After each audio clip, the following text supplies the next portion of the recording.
खूप दिवसानंतर आपण सगळे आज एकत्रित आलो आहोत. बोलवली होती बैठक, पण याला मेळाव्याचं स्वरूप झालेलं आहे.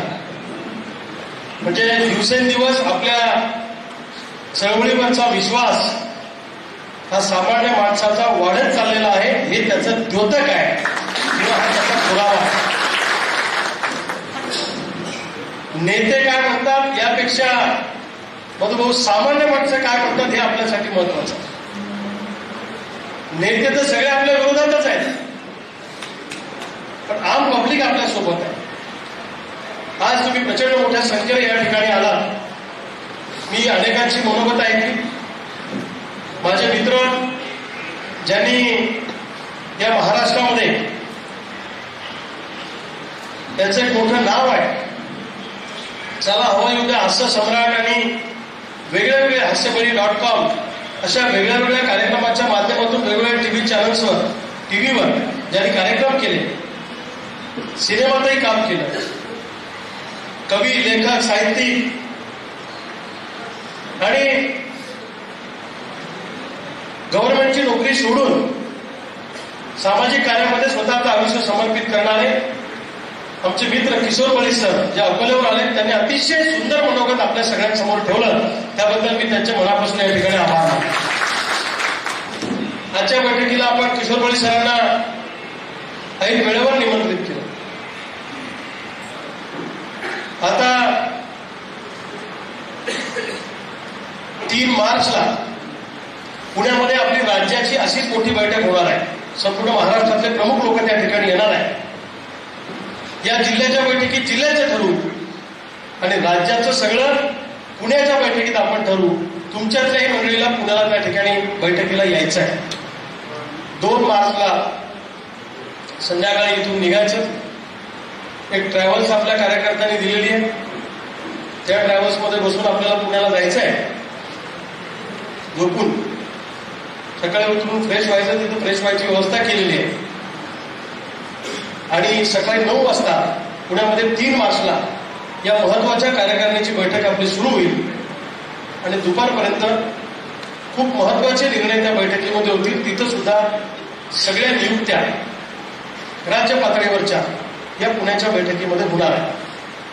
त्यामुळं लगेच 4-5 दिवसांनी पुण्याला पण पुण्याची मोहीम सहन करायला तुम्हाला यायचं. आज तुम्ही स्वखर्चाला इथं आलं. किशोर भाऊनी सांगितलं बळी साहेबांना, कुठली आता निवडणूक नाही किंवा कुठलाही विषय नाही. आम्ही निवडणुका डोळ्यासमोर ठेवून बळीसाहेब कामच करत नाही. किशोर साहेब आमच्या डोक्यात 24/7 शेतकरी असतो, सामान्य माणूस असतो, आटला माणूस असतो. त्याला मदत करणं हा आपला पिंड आहे, माझा आहे आणि या सगळ्यांचा असतो. कसं असतं, तुम्ही ज्या स्वभावाच्या आहात त्या स्वभावाच्या माणसाची तुमची दोस्ती होते. चोराची दोस्ती चोराबरोबर होते, देशीवाल्याची देशीवाल्याबरोबर होते. बरोबर, ज्या स्वभावाचा माणूस असतो त्या स्वभावाचे दोस्त मिळतात. आमचे सगळ्यांचे स्वभाव एक आहे म्हणून आम्ही एका ठिकाणी. आम्हाला आपल्याला सगळ्यांना परिवर्तन घडवायचं आहे, सामान्य माणसाला मदत करायची आहे, कष्टकऱ्यांना न्याय द्यायचा आहे, कुणाचा तरी आधार व्हायचा आहे. स्वतःपुरतं लाईफ आम्हाला जगायचं नाहीये म्हणून आपण सगळे इथं आलेलो आहोत.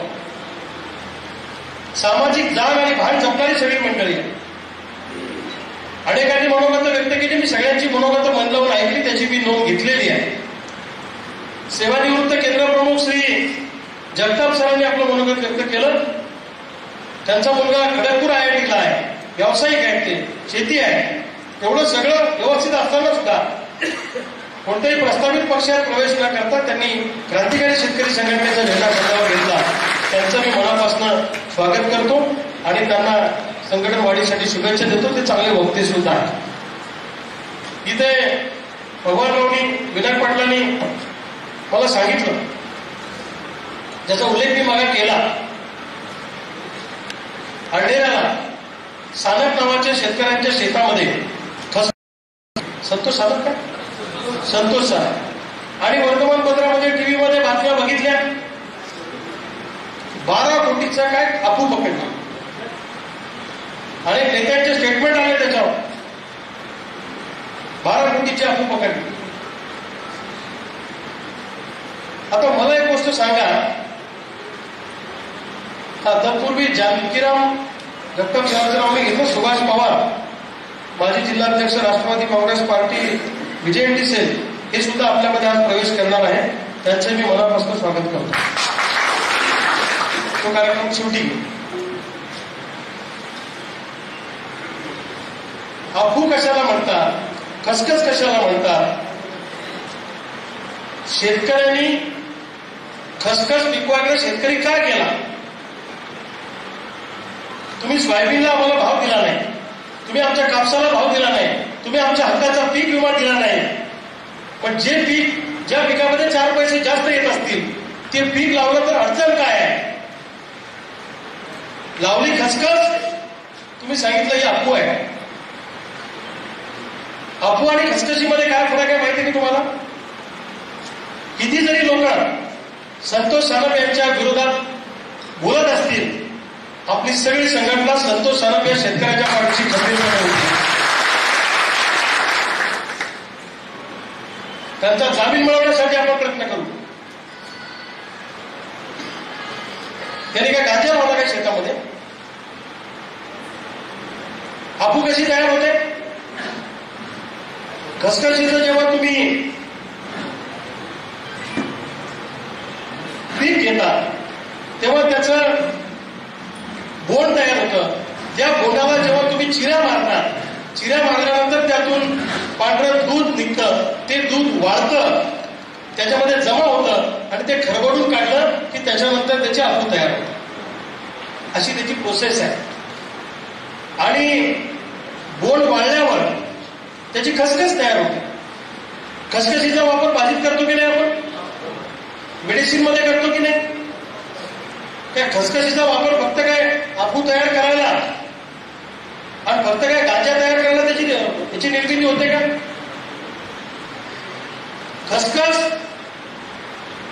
खसखशीचा उपयोग मेडिसिन मध्ये होतो, डॉक्टर बरोबर आहे का?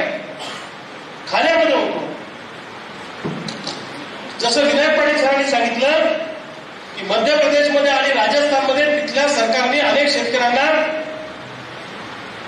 अफू आणि खसखशीचे प्लॉट लावायची रितसर परवानगी दिलेली आहे की एवढ्या याच्यामध्ये तुम्ही प्लॉट लावायचं, एवढं उत्पादन आणून द्यायचं, उत्पादन कमी घ्यायचं नाही.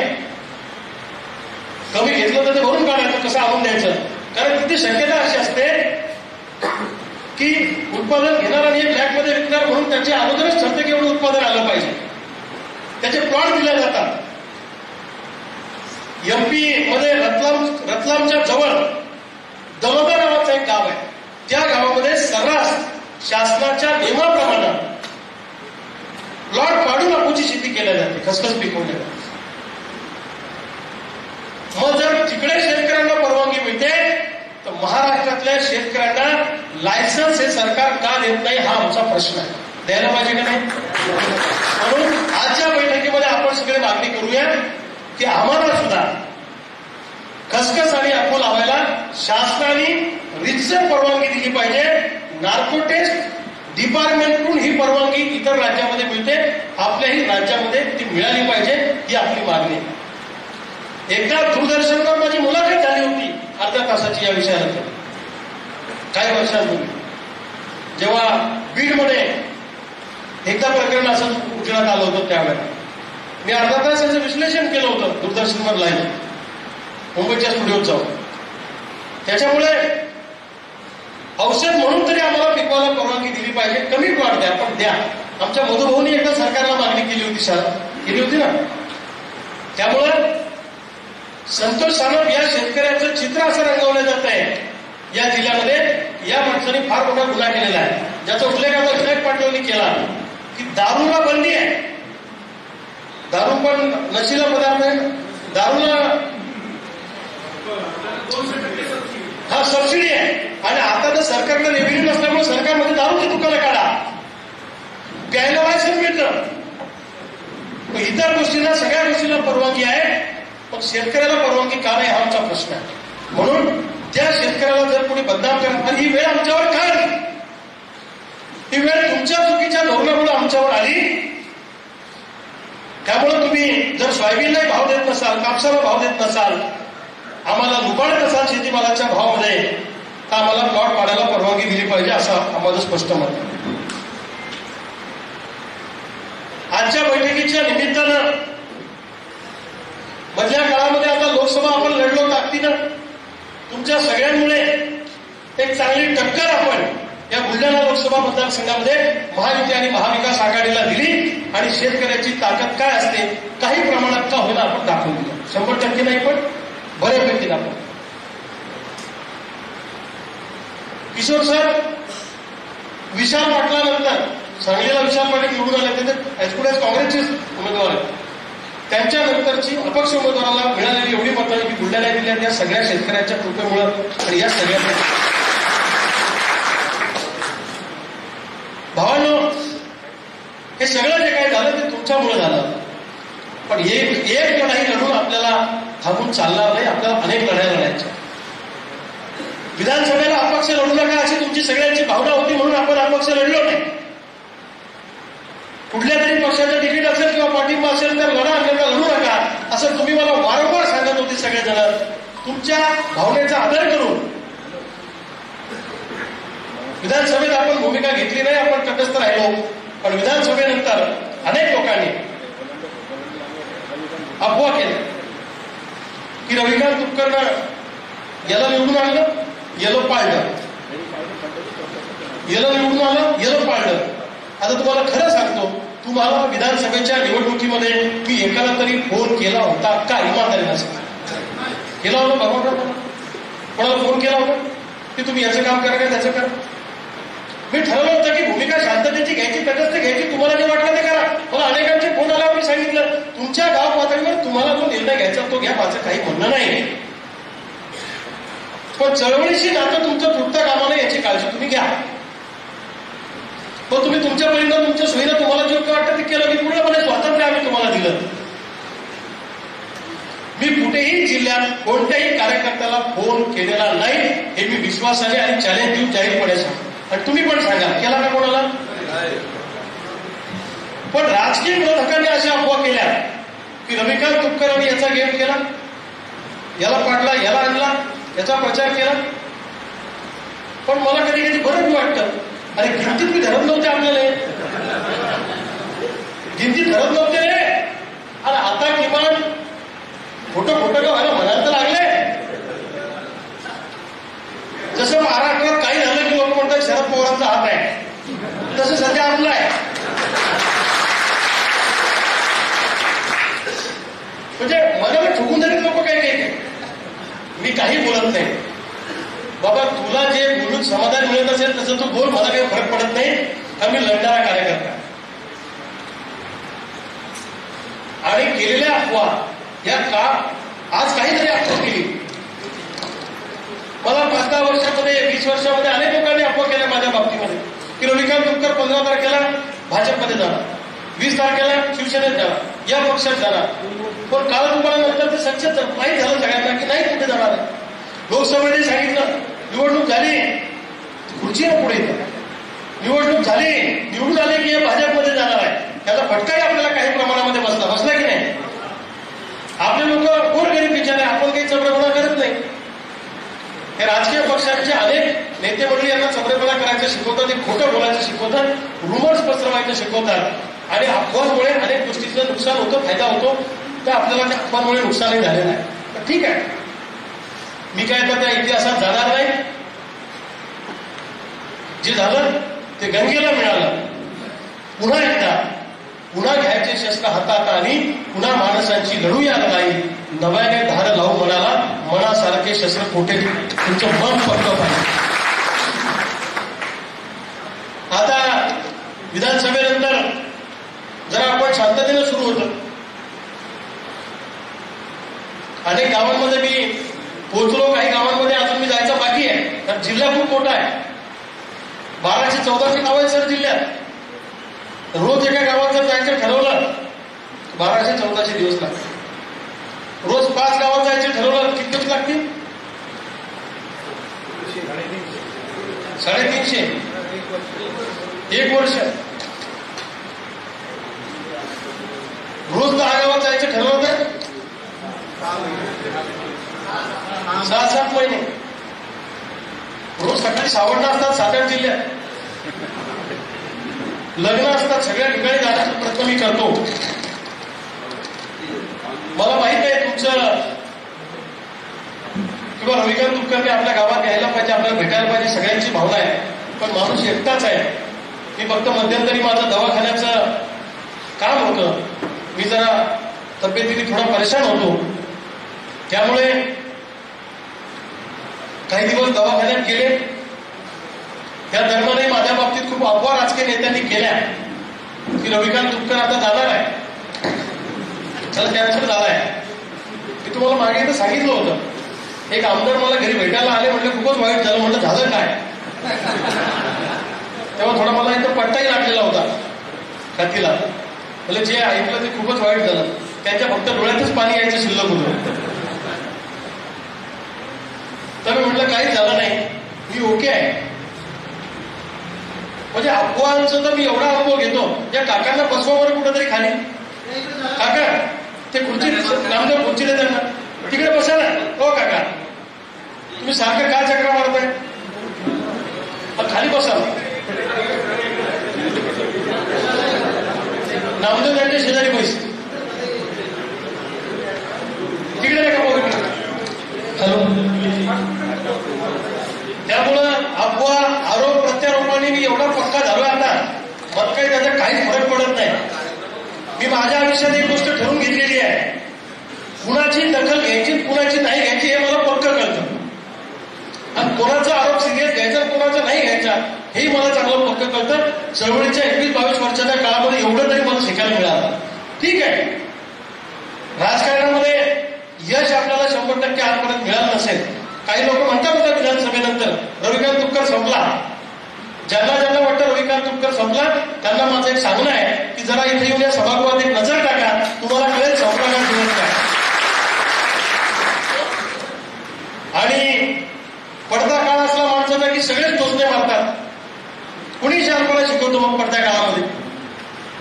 ज्या ज्या राजकीय नेत्यांना किंवा त्यांच्या बगलबच्च्यांना असं वाटतं रविकांत तुपकर आणि त्यांची चळवळ आणि त्यांच्या कार्यकर्ते संपले, लवकरच तुम्हाला काही दिवसात कळेल की आमचं राजकारण संपलं की नाही संपलंय. तुम्हाला लवकरच काही दिवसात समजेल.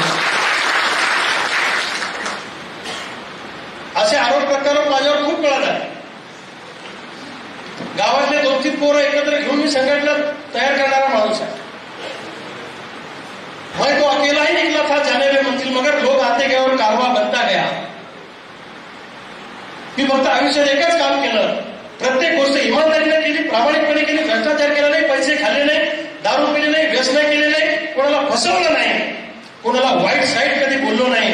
अंगावर आला तर तितक्याच ताकदीने त्याला शिंगावर घेतला आणि कार्यकर्त्यासाठी स्वतःचा जीव पणाला लावला. एवढं काम मी माझ्या आयुष्यामध्ये केलं आणि ते अजून ताकदीने मी करणार आहे. ज्यांना असं वाटतं सत्तेसाठी आम्ही काही करतो, तडजोडी करतो किंवा सत्तेसाठी आम्ही काही गोष्टी करतो, त्यांना सांगू इच्छितो, अरे मिळालेला लाल दिवस सोडून मी रस्त्यावर उतरणारा कार्यकर्ता आहे. ज्या दिवशी मी मनात आणीन मला सत्तेतल्या एखाद्या पदावर जायचं आहे, त्या दिवशी मी पदावर असेल. ही गोष्ट लक्षात ठेवा. आता तुम्ही म्हणसाल अन्न म्हणत ना, मला माहिती आहे तुम्हाला काय म्हणायचं वाढत पण कौनच आलत नाही मग म्हणत तू. तर हे गोष्ट ध्यानात घ्या. राजकारणामध्ये किंवा कुठल्याही क्षेत्रामध्ये जेव्हा या बगीच्या पुढे या इकडे तिकडे खुर्च्या वेगळ्या जाणार इथं या मेमोरी इकडून आहे, हे पटकन खुर्च्या घ्यायला. राजकारणामध्ये किंवा कुठल्याही क्षेत्रामध्ये एखाद्या ठिकाणी केव्हा तुमची गरज नसेल तिथे बळजबरी दुसऱ्याचं घर निघण्याचं काही काम नसतंय. आणि बळजबरी घर निघणाऱ्यातला मी नाहीये, ही गोष्ट ध्यानात घ्या. जिथं बसा ना, हो असेल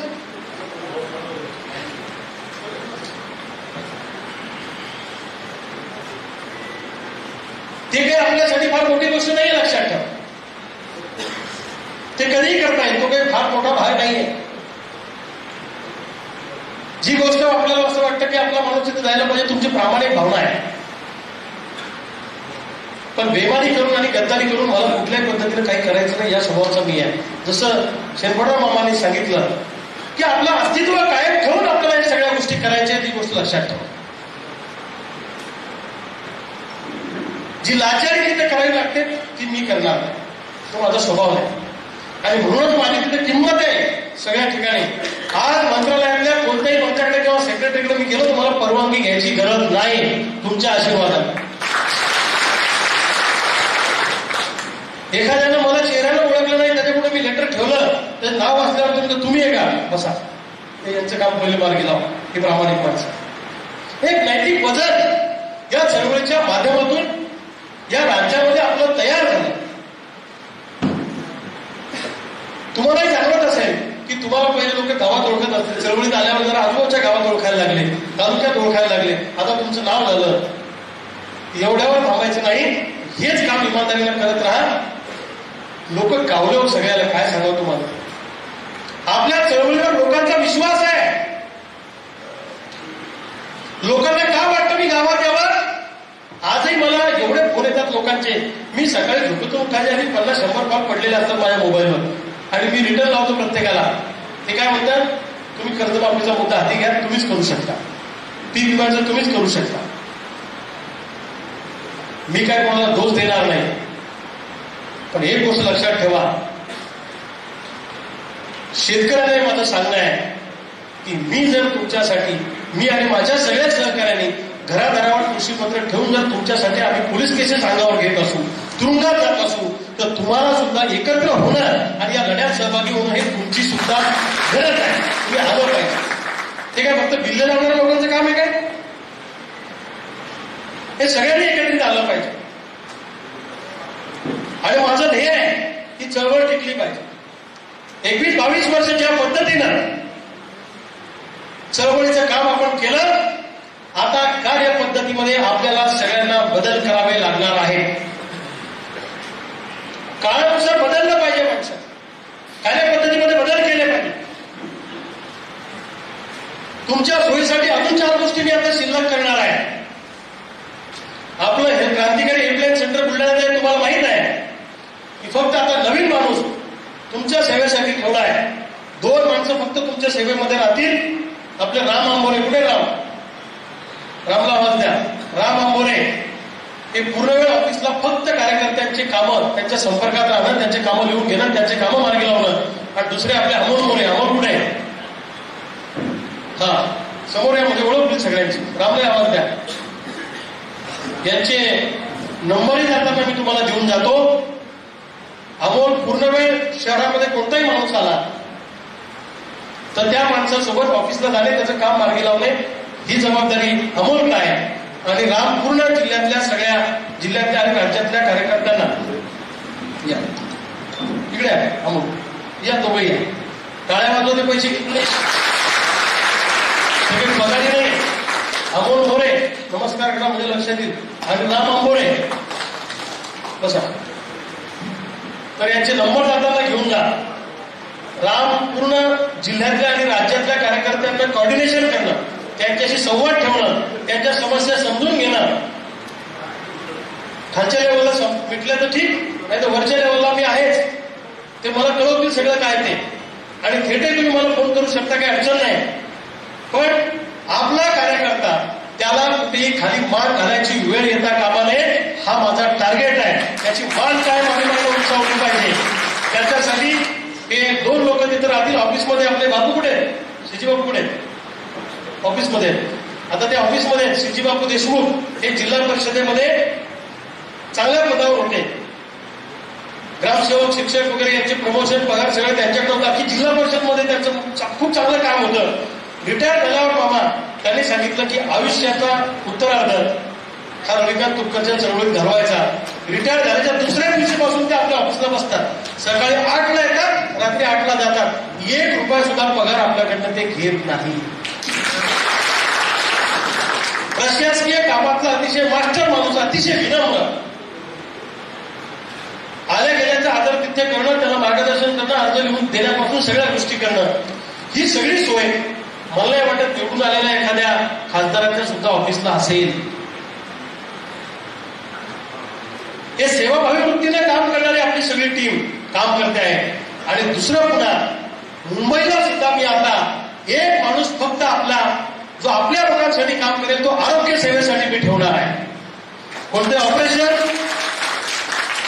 ऑपरेशन असो, दवाखान्याचं मोठं मेजर काम असो, योजनेतून पैसे मिळवून देणं असो, याच्यासाठी मुंबईत आपला एक माणूस राहील की आपल्या कार्यकर्त्याला कुठे अडचण आली तर त्यांनी फोन करायचा, आपला माणूस इथे राहील. त्याचा सुद्धा नाव नंबर मी आठवडाभरात तुम्हाला देतो. ऑफिसचा एक मोबाईल नंबर राहील, तो रामकडे राहील. त्या नंबरवर तुम्ही सगळ्यांनी फोन करायचा, तोच नंबर वापरात राहील. तो आपला हेल्पलाईनचा नंबर असेल. तोही नंबर आम्ही व्हायरल करू. तो आम्ही कालच घ्यायला गेलो होतो, पण ते टेक्निकल अडचणीमुळे तो उद्या मिळणार आहे. त्यामुळे ती पण सोय आपली आता त्या ठिकाणी होणार आहे. माझ्या डोक्यात एकच आहे की नुसतंच फक्त आपण आता मोर्चे काढणं आणि घोषणा देणं, आंदोलन करणं एवढ्यापुरतं आपल्याला मर्यादित राहायचं नाहीये. एक व्यावसायिक आघाडी सुद्धा आपल्याला संघटनेमध्ये निर्माण करायची आहे की जे काहीतरी नवीन व्यवसाय करू इच्छितात, ज्यांना काहीतरी वेगळं तयार करायचंय पण सुचत नाहीये, एक 5 लोकांची टीम आपण मुंबईमध्ये तयार करतो आहे की तुम्ही पिकवलेला माल ऑर्गॅनिक असेल किंवा चांगल्या क्वालिटीचा माल असेल त्याला मुंबईमध्ये ते मार्केट तयार करून देतील आणि आपल्या सगळ्या कार्यकर्त्यांच्या सिस्टीममध्ये राहतील.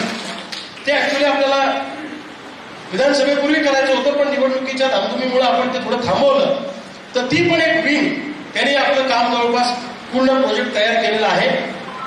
आमच्या डोक्यात एक आहे की समजा उदाहरणार्थ आपल्या मधुबाबूला दुधाचा व्यवसाय आहे, तर दुधाच्या व्यवसायामध्ये मुंबईमध्ये दुधाची लाईन किंवा दुधाचे बाय प्रॉडक्ट आजकाल मुंबई पुण्यामध्ये ऑर्गॅनिक मिळत नाही, चांगलं मिळत नाही, सगळं भेसळीचं मिळतं. ते शोधत असतात, किती पैसे द्यायला तयार आहेत.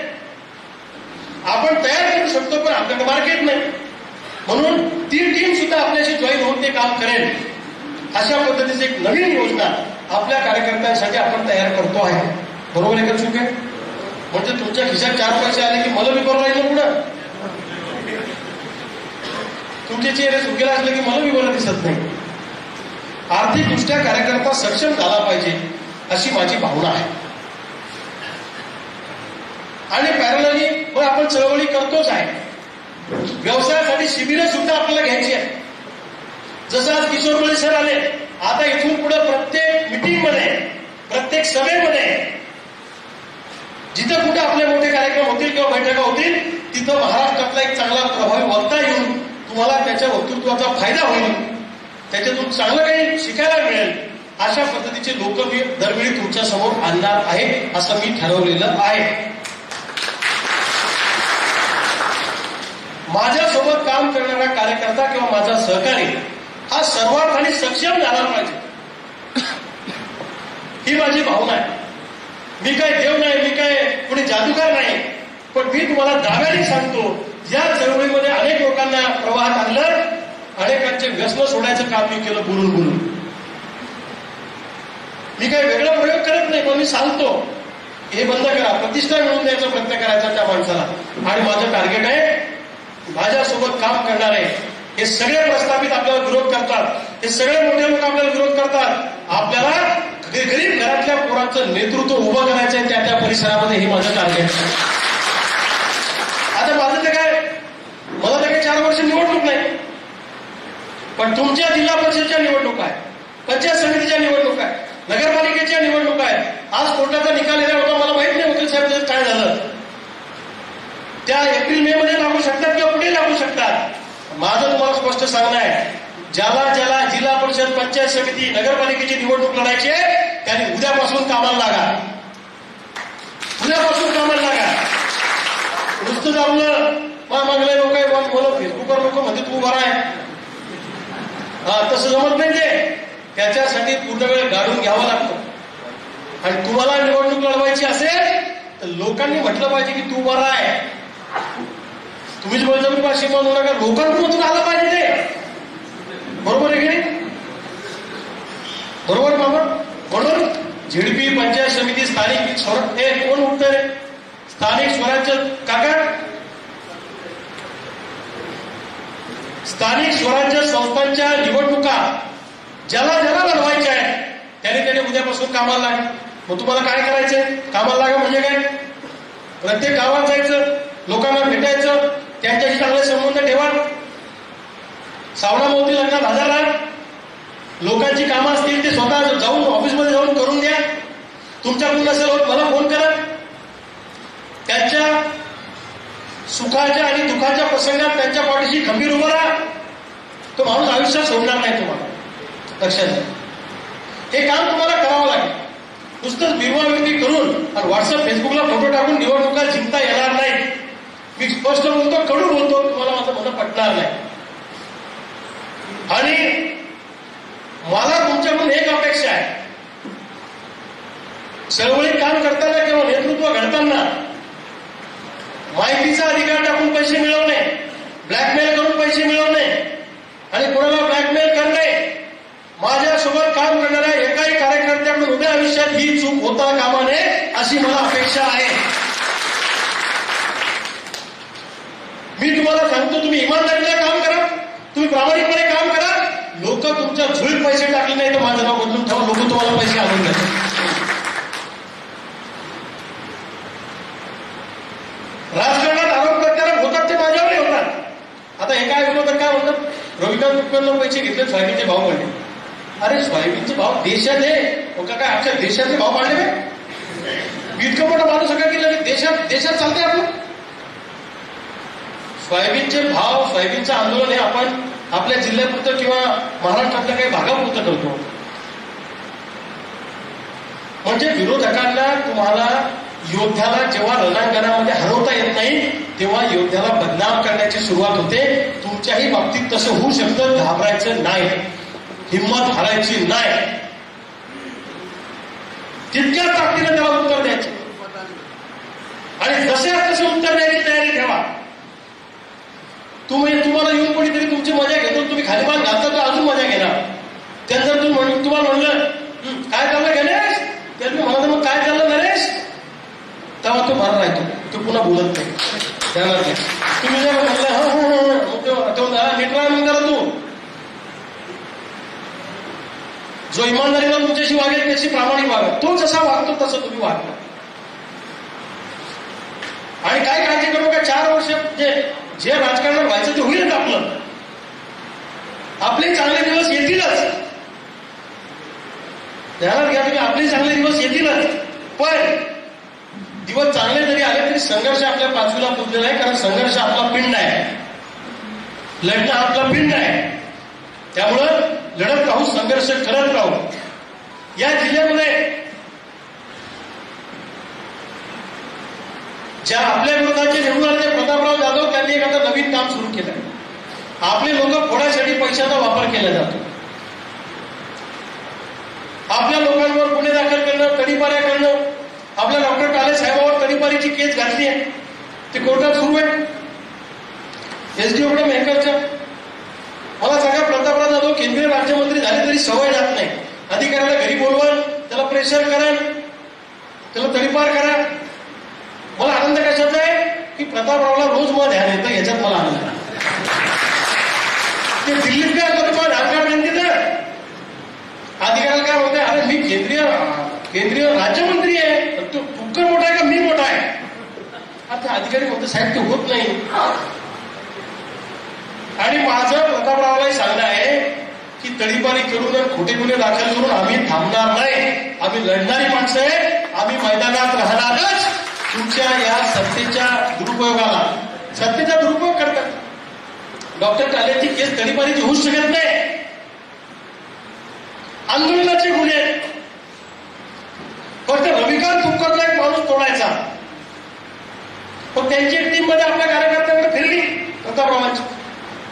पैसे घेऊन फिरले ते आता मध्यंतरी आजच्या महिन्यात पैसे घे, रविकांत तुपकरचे होता स्टेटमेंट, पैसे घे, फक्त मीडियाला आम्ही सांगतो ते बाईट दे. एकही कार्यकर्ता आपला तयार झाला नाही ही गोष्ट लक्षात. एकही मला फोन करून सांगितलं, प्रतापरावांचा पुतण्या आला होता, प्रतापरावांची माणसं आली होती, पैसे देऊन माझ्यावर खोटे आरोप करायला लावण्याच्या ते तयारीत आहेत. मला काही त्याचा फरक पडत नाही लक्षात. म्हणून सावधगिरीने जा. एक तुम्हाला सांगतो, कोण जर अंगावर आला तर त्याला शिंगावर घ्यायची सुद्धा तयारी ठेवा. शिंगावर घ्यायची तयारी ठेवा. छत्रपती शिवाजी राजांनी कमी सैन्यामध्ये स्वराज्याची स्थापना केली. एका बाजूला लाखोचं सैन्य होतं मोगलांकडं, इकडं फाटकं सैन्य होतं, आपले गोरगरीब शेतकरी होते, यांनी स्वराज्य मिळवलं. आपण सुद्धा या विस्थापितांची बोट बांधतोय, गोरगरिबांना एकत्रित करतोय, सामान्य घरातले पोरं एकत्रित करून या प्रस्थापितांच्या राजकीय वतनदाऱ्या आणि दुकानदाऱ्या उद्ध्वस्त करणं हे आपल्या येणाऱ्या काळातल्या टार्गेट आहे. गोष्टी लक्षात कोण काही म्हणते. आता मीडियामध्ये सध्या सुरू आहे, काल मी वाचलं, म्हणजे बुलढाण्याचे आमदार आणि रविकांत तुपकर यांची मैत्री झाली. आता प्रगट दिनात एकत्र आलो आहोत. प्रगट दिनामध्ये येळगावला आमचे बाळासाहेब आहेत, तिथं आहेत की नाही? प्रगट दिनामध्ये सगळ्या नेत्यांना यांनी 11:30 वाजता बोलवलं. आम्ही सगळे आलो. आमच्या अजून प्रसाद वाटला, लगेच फोटो, यांची मैत्री सुरू झाली. आता परवा इकडे अयोध्यापुरम नावाची एक लेआउटचं उद्घाटन झालं, सुंदर घेतला. तिथं प्रतापराव वगैरे आम्ही सगळे होतो त्या पत्रिकेमध्ये. आता ते नाही आले नाही, त्या दिवशी बातमी झाली नसती. मग आता ते आधी आपण घरी बसतात. सार्वजनिक ठिकाणी देवा धर्माच्या कामामध्ये जर तुम्ही कोणी सगळ्यांना बोलवलं तर जावंच लागणार आहे. परंतु काही लोक मला बदनाम करण्यासाठी प्रयत्न करतात. विशेषतः रविकांत तुपकरमुळे आपण पडलो. महाविकास आघाडीचे काही लोक काय म्हणतात, रविकांत तुपकरमुळे आम्ही पडलो. आम्हाला सोबत घेतलं नाही. मग आम्हाला सोबत घेतला असं तर तुम्ही ना पता आले असते निवडून. आणि शुक्रिया माना की आम्ही शांत होतो. आम्ही जर उघड भूमिका एखाद्याच्या बाबतीमध्ये मेळावा घेऊन घेतली असती तर कार्यक्रम मोठा भडकायला लागला असता तुमचा. बरोबर आहे का चूक आहे? पण आपल्याला बोलायचा अधिकार का? आपण युतीमध्ये आहे का? आपण आघाडीत आहे का? पण कोणी उठलं की म्हणते रविकांत तुपकर झालं म्हणते. अरे आमचा काही संबंध नाही तुमच्याशी. तुमचं वेगळं, आमचं वेगळं. बरोबर आहे का? पण कोणावर तरी खापर फोडायचं. आता मी लोकसभेत पराभूत झालो, मी कोणावर खापर फोडलं का? मी एकच सांगितलं की आपण कुठेतरी कमी पडलो, आपला पराभव झाला, पुढच्या वेळी दुरुस्त करू. बरोबर आहे का चूक आहे? अपयशाचा बाप व्हायची माझी तयारी आहे. लोकसभेवाले तसेच, महाविकास आघाडीवाला त्यांचं मला त्याच्या जमतच नाही, आणि बाकी तसेच. त्याचा काही आपल्याला फरक पडत नाही. आपल्याला बोलायचा कोणाला काहीच अधिकार नाही. आम्ही कोणत्या उमेदवाराची बाजू घेतली नाही. पण कसं असतं, समजा संदीप मामाचं हजर व्हायची पटत नाही तर संदीप मामाला वाटतं की रवी भाऊचं बी याच्याशी पटलं नाही पाहिजे, तर कुठल्या तुकडे काढायचा प्रयत्न करू नका. आमची शेतकऱ्यांच्या चळवळीला बदनाम करण्याचा प्रयत्न कोणी करत असेल तर त्याला जशाच तसं उत्तर दिल्याशिवाय आम्ही थांबणार नाही, ही गोष्ट लक्षात ठेवा. आणि राजकारणामध्ये चढ उतार हे येत असतात. इंदिरा गांधींचा सुद्धा पराभव झाला. जनता पार्टीचं सरकार या देशामध्ये 78-77 आलं. अटल बिहारी वाजपेयींचा सुद्धा पराभव झाला. भारतीय जनता पार्टीने सुद्धा वाईट दिवसात काम केलं. गोपीनाथ मुंडे साहेबांची आणि बाळासाहेब ठाकरेंची 95ची टर्म सोडली तर बाकी सगळं आयुष्य त्यांच्या विरोधात गेलं. पण ते राजासारखे राहिले. बरोबर आहे का चूक आहे? राजासारखे राहिले. सत्ता आहे का नाही हे महत्वाचं नाहीये, तुम्ही कसे समाजात वागता हे महत्वाचं आहे, लक्षात ठेवा. आणि सत्तेच्या मंत्री झालेल्या लोकांना सुद्धा मंत्रिपदावर गेल्यावर सुद्धा सकाळ दुपार संध्याकाळ जर आपलं ध्यान येत असेल तर आपली पावर चांगली आहे. आपला झटका लागतो अजून तितका. बरोबर आहे का? माझ्यावर खूप ध्यान ठेवून असतात हे सगळे लोक. म्हणून तुम्ही स्थानिक स्वराज्य संस्थांच्या निवडणुकीमध्ये लोकांसमोर जा, लोकांना प्रेमाने बोला, त्यांच्याशी आदराने बोला, चिडून रागून बोलू नका, चिडचिड करू नका. आपलं काय एखादा माणूस सातत्यानं आपल्याला काम सांगतो तर आपल्याला जरा वाईट वाटतं, न चिडचिड करतात, त्यांच्या प्रति आदर ठेवा. आज शेतकऱ्यांना वादी कोणीच नाही महाराष्ट्रामध्ये, कोणी नाही. मला अर्धे फोन जे येतात ते महाराष्ट्राच्या कानाकोपऱ्यातून येतात, प्रदीप भाऊ महाराष्ट्रातून येतात की आम्हाला तुमच्यासोबत काम करायचं, आम्हाला तुमच्यात सामील करून घ्या. कॉलेजच्या मुली, कॉलेजची मुलं हे सुद्धा मला फोन करतात, ग्रॅज्युएशन वाले, की आम्हाला तुमच्या बरोबर काम करायचं. आता मुंबईला मला 2 मुली भेटायला आल्या, रिसर्चमध्ये काम करतात. रिसर्चमध्ये त्यांनी सांगितलं की आम्हाला शेतकऱ्यांसाठी तुमच्या बरोबर काम करायचं. अनेक मोठमोठे लोक आहेत की ज्यांना इच्छा आहे की आपल्या चळवळीमध्ये काम करायचं, आपल्या सोबत यायचं आहे. त्यामुळं ही चळवळ आपल्याला मोठी करायची हे डोक्यात ठेवा. माझ्या डोक्यात हे वक्ते तयार करायचे. तर मी एकटा सगळ्या ठिकाणी येऊन करू शकतो काय? अजिबात नाही. आपल्याला वक्ते सुद्धा तयार करायचे. त्याची शिबिरं मी वेगळी घेणार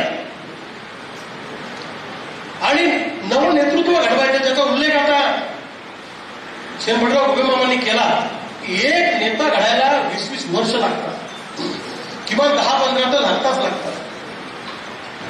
नेता घडण्याची प्रोसेस काय? सुरुवातीला सगळे गावकरी तुम्हाला हसतात, तुमची टिंगल करतात, तुमच्या तालुक्यातल्या राजकारणी तुमची टिंगल करतात. मग तुम्ही काम करत राहिले, तुमचं काम वाढत गेलं, लोकांचा पाठिंबा मिळत गेला, मग ते तुमच्याशी दोस्ती करतात, तुमच्याशी गोड बोलतात, तुमच्या माघारी तुमची टिंगल करतात. मग अजून तुमचं वाढत गेलं, लोकप्रियता वाढत गेली, जनाधार वाढत गेला की मग ते तुमची मदत मागतात. आणि तुम्ही मदत केली नाही मग तुम्हाला ते विकत घ्यायचा प्रयत्न करतात. तुम्ही विकत घेतल्या गेले नाही तर मग तुम्हाला ते हाणामारी करायचा प्रयत्न करतात. तेही झालं नाही मग तुमच्यावर खोटे गुन्हे दाखल करायचा प्रयत्न करतात. तेही झालं नाही तर मग लोकांमध्ये अफवा पसरून तुम्हाला बदनाम करायचा प्रयत्न करतात. आणि तेही झालं नाही की तुमच्या सरकारात ते हात घेऊन पुढे असतात.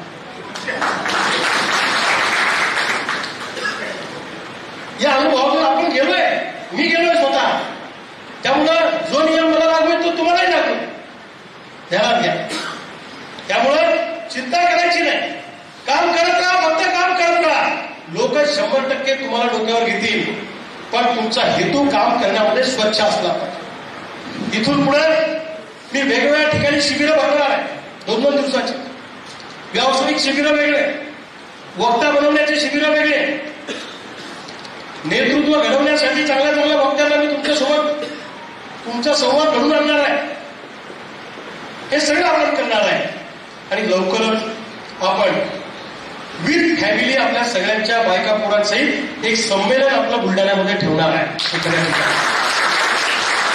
बायको बी कळलं पाहिजे बाबा काय करतो इकडं. नाही तर माझ्या नावाला शिवंता झालं बाई घरी, हे दुःखर मुलगा तुमच्या फोनाला घेऊन पळाला आमचा बुवा. मी म्हणलं जरा तिकडं तर आले नाही. मी आता अनेक कार्यकर्त्यांच्या घरी जातो ना, तर अनेक आमच्या भगिनी मला सांगतात, अहो रे हा माणूस घराकडे पाहत नाही, तुमचा फोनाला घेऊन पळाला. तर हे प्रेम आहे, रक्ताच्या नात्याच्या पलीकडचं नातं आहे. भावबल तुमचा धुराकुराला एखाद्या वेळेस तुमच्या नात्यातला माणूस कोणाला गेलं कसं काय भेटलं, पण तुमच्यावर संकट आलं तर ते नंतर भेटायला येतील. आपली फौज सगळ्यात पहिले तुमच्या पाठीशी उभं राहील. हे गणगोत आहे, गणगोत आहे. आता या मिटिंगला यायला मी 4-5 जण सोडले तर कोणाला फोन करायला नाही. त्या मोठ्या मुश्किलला 5 जणांशी बोललो असेल मी स्वतः फोन केला तुम्हाला, ऑफिसमधून फोन आला असेल किंवा परस्पर तुम्हाला निरोप मिळाला असेल. ऑफिसमधला निरोप हा माझा निरोप समजायचा, पुढे जायचा. लक्षात आलं तुमच्या? प्रत्येक वेळी मी तुम्हाला फोन नाही करू शकणार, त्यामुळे ते डोक्यात ठेवा. आणि निव्वळ पैशानं राजकारण होत नाही, निव्वळ पैशानं राजकारण होत नाही, लक्षात ठेवा. अब्जोपती आणि करोडपती लोक आहेत, पण राजकीय पदं मिळत नाही, त्यांना प्रेम मिळत नाही. बरोबर का चूक? पैसा लागतो गरजेपुरता, पण जनमानसामध्ये तुमच्याबद्दल आदराची भावना असली पाहिजे, प्रेमाची भावना असली पाहिजे. अशा पद्धतीने पुढे जाऊया आणि निराश होऊ नका गड्यावर. जे पराजय होत असतात, अप डाऊन चालू असतं. मला सांगा, समजा लोकसभेत आपण पडलो, मग इतके दिवस कमी कोणत्या पदावरच होतो का? इमानदारी सांगा बघू. आम्ही मंत्रालयात गेलो तर मला 20-25 आमदार लोक भेटून जातात, तर मला विचार लागतो तुम्ही कोणत्या पदावर सांगायचे आमदार आहे. इमानदारीने आईची शपथ. डॉक्टर होतो माझ्यासोबत का? डॉक्टर टाले त्या दिवशी आम्ही एक निवेदन द्यायला गेलो होतो. अनेक लोक भेटतात. म्हणजे निवडून आलेल्या लोकांना सगळा महाराष्ट्र ओळखतो किंवा सगळ्या ठिकाणी त्यांना बिल्ला लावा लागतो. आपला बिल्ला हा वेगळा आहे, आपला काही तो दाखवायचा बिल्ला नाहीये. तुमची ओळख स्वतःहून करून देण्यापेक्षा यांनी तुम्हाला म्हटलं पाहिजे, सुभाषराव तुम्हाला कोण ओळखत नाही बाबा, तुमचं काम आम्ही पाहतो. अशा पद्धतीचं काम तुमच्या हातून झालं पाहिजे, अशी माझी प्रामाणिक इच्छा आहे. एकटाच रविकांत तुपकर तयार होऊन चालणार नाही. सगळे लोक आपापल्या पातळीवर तयार झाले पाहिजे, नव्या नावाचे पोरं तयार झाले पाहिजे.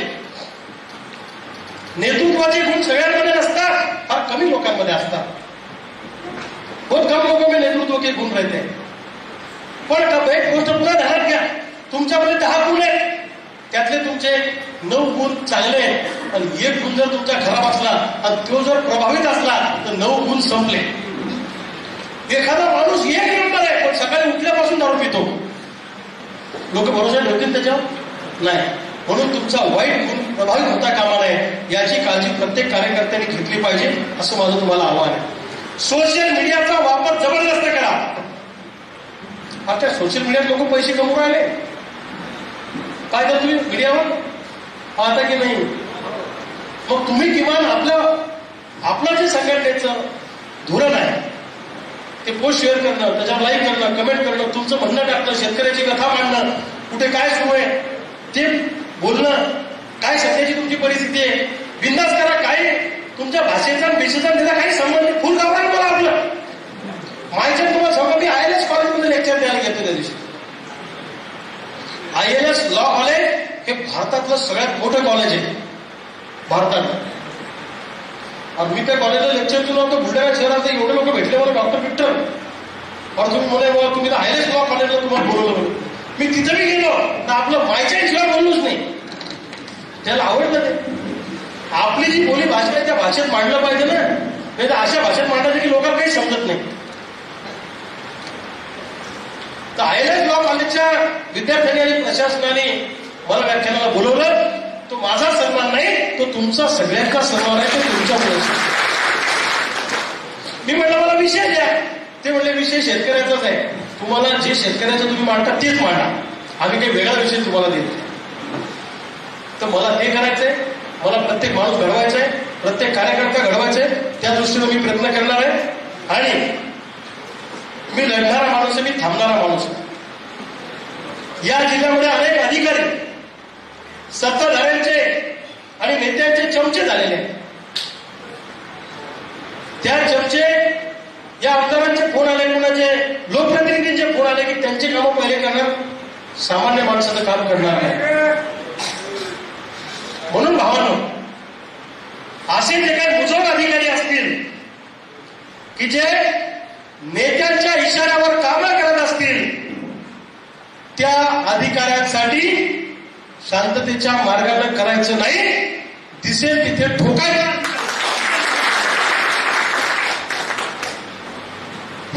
हॅलो, मी बसलेलं, काळजी करू नका. नसेल तुमच्याकडून होतं मला बोलवा, मी येतो. आक्रमक पद्धतीने पुढे जायचं. मी बघतो आता प्रशासनामध्ये आणि एखाद्या शेतकऱ्याचे काम प्रामाणिक आहे, लिगल दिसतंय, पण तिकडून नेत्यांना फोन आला की याचं पेंडिंग ठेवतात.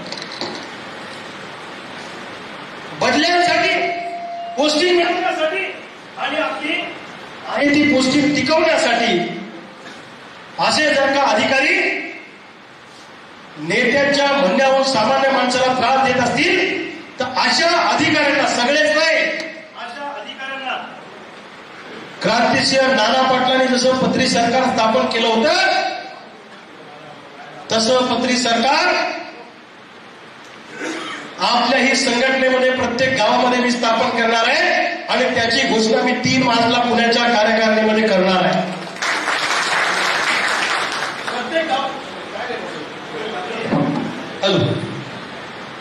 प्रत्येक गावामध्ये एक 10-20 पोरांची टीम जी फक्त ठोकाठाकीचं काम करेल, दुसरा विशेष नाही.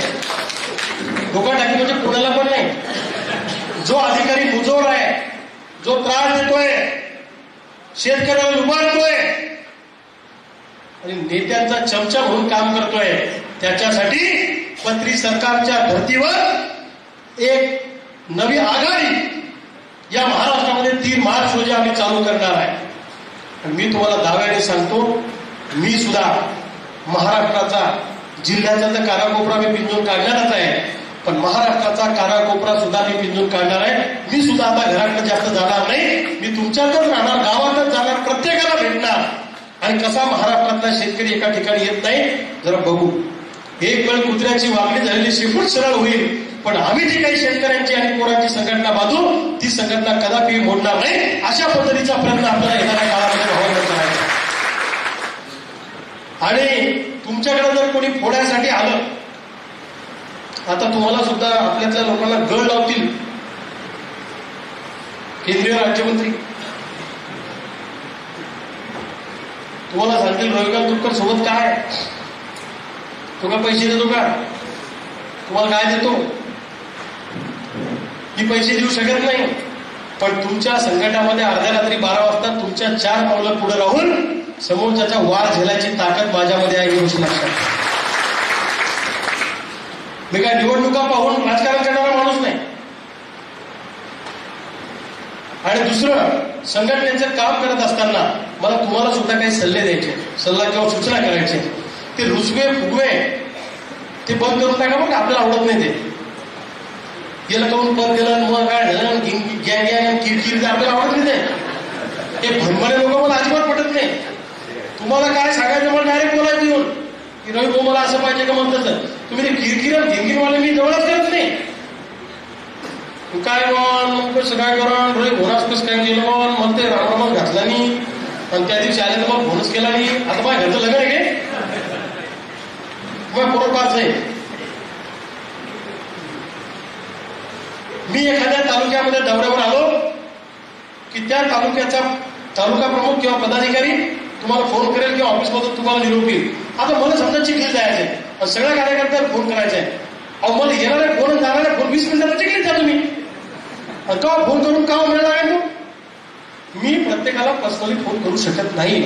मला येणारे फोनच इतके की आउटगोईंगला चान्स मिळत नाही. त्यामुळं माझ्या वतीनं आलेला निरोप समजून घ्यायचा. शक्य असेल जर यायचं नसेल तर मग सांगायचं, काही फरक पडत नाही. पण मला ते गिरगिरवाले किरकिरवाले लोक राठोड साहेब मला अजिबात आवडत नाही. मला आवडतच नाही ते. मला तोंडावर गोडगोड बोलतील ते लोक, अनुमागाने म्हणून ते भावना असं करायला पाहिजे ना, ते मला आवडलंच नाही. आहे धमकी बिलकुल. हे रुसवे फुगवे बारीक शाळा, काही काही लोकांना बारीक शाळा करायला चिमटे घेणे, उत्तम खोडी काढणे, ते नाही. मला असा माणूस आवडत नाही. छान काम करा, आनंदात करा, लोकांसमोर जा, लोकांची सेवा करा, लोकांना आधार द्या, माझी मदत घ्या, आनंदी राहा, असं करा. घनघन किरकिर ते आपल्याला आवडत नाही. आणि घनघन किरकिरवाल्याला आपल्या यादी स्थान नाही, मी तुम्हाला स्पष्ट सांगतो. मी कामावाला माणूस आहे. हा उगला असेल चुकला असेल माझ्या लक्षात आणून दुरुस्त करू. मी दुरुस्तीवाला माणूस आहे. झालं असेल नजर चुकीने दुरुस्त करता येईल. पण किरकिर भनमन नको आपल्याला. आणि मला कामावराला किरकिर भनमन केली तर मग यादीतच ठेवत नाही मी त्याला. जाऊ दे तिकडे जे व्हायचं तुम्ही. आणि ही संघटना किंवा ही चळवळ कोण एकट्याची नाहीये, आपल्या सगळ्यांची ही चळवळ आहे. राजकोट हा परिवार आहे आपला. हा क्रांतिकारी शेतकरी संघटना हा आपला परिवार आहे. परिवार म्हणून आपल्याला काम करायचं आहे. ज्याच्या हातात जे काम पडेल, ज्याला जी जबाबदारी मिळेल ते काम करा. आणि तुम्हाला पदं द्यायची आहेत, तुमच्यावर आता जबाबदारी मी देणार आहे. लोकसभेत विधानसभेत मी जबाबदारी याच्यासाठी दिल्या नाही, कारण तेव्हा सगळं धावपळीचं वातावरण होतं, अडचणीचं होतं. आता संघटना वाढवण्यासाठी आपल्याला मोकळा वेळ आहे. तुम्हाला ज्या पदावर काम करायची इच्छा आहे, जिल्हा प्रमुखाकडे तुम्ही गोपनीय सांगून द्या की मला इच्छा आहे, पण तुमच्या कुवतीप्रमाणे तुमची क्षमता पाहून ती जबाबदारी आम्ही तुम्हाला देऊ.